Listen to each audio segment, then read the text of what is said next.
नमस्कार मित्रांनो, स्वागत आहे तुमचं माझ्या YouTube चॅनेलवर, ज्याचं नाव आहे मराठी सोल्युशन. तर मित्रांनो, 2025-26 मध्ये मंजूर झालेल्या घरांची यादी या ठिकाणी आपण आज या व्हिडिओमध्ये पाहणार आहोत.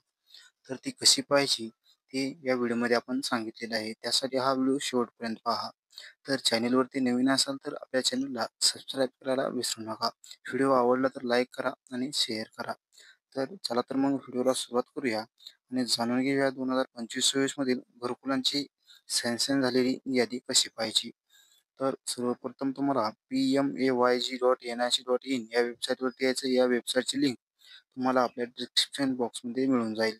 तर त्यावरती आल्यानंतर तुमच्यासमोर अशा प्रकारे एक इंटरफेस दिसून येईल. तर त्यामध्ये तुम्हाला आवाज सॉफ्टवरती क्लिक करायचं आहे. आवाज सॉफ्टवरती क्लिक केल्यानंतर मित्रांनो तुम्हाला खाली 5-6 ऑप्शन दिसून येतील. त्यामध्ये तुम्हाला रिपोर्टवरती क्लिक करायचे आहे.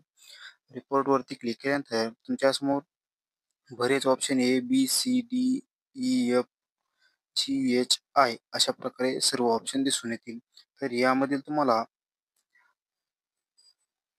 एच ऑप्शन आहे ते या ठिकाणी बेनिफिशरी डिटेल्स ऑफ व्हेरिफिकेशन याच्यावरती क्लिक करायचे आहे.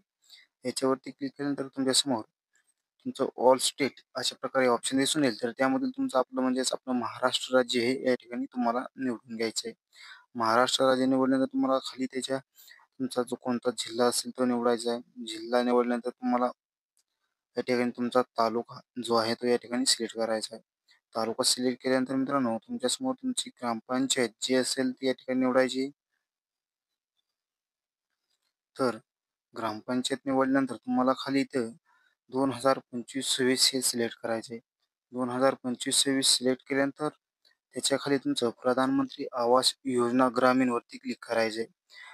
याच्यावरती क्लिक केल्यानंतर तुम्हाला खाली हा चॅप्टर दिलेला आहे, तो चॅप्टर या ठिकाणी सोडवायचा आहे. तर या ठिकाणी आपण तर मित्रांनो अशा प्रकारे चॅप्टर टाकल्यानंतर तुमच्यासमोर खाली डाउनलोड एक्सेल आणि डाउनलोड पी-डी-एफ अशा प्रकारचे ऑप्शन दिसून येतील. म्हणजे तुम्ही 2025 मधील 26-25-26 मधील सँक्शन यादी ही एक्सेलमध्येही डाउनलोड करू शकता आणि पी-डी-एफमध्येही.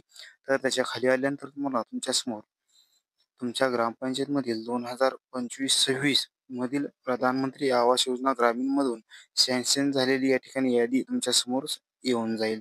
तर या ठिकाणी तुमच्यासमोर या बेनिफिशरीचं नेम येईल, त्यानंतर स्कीम नेम येईल.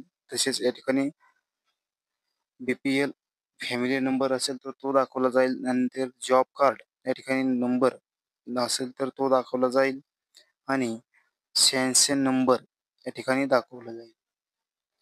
तर त्यानंतर तुम्हाला मंजूर झालेली रक्कमही दिसून येईल. तर व्हिडिओ आवडला असेल तर लाईक करा, शेअर करा. धन्यवाद.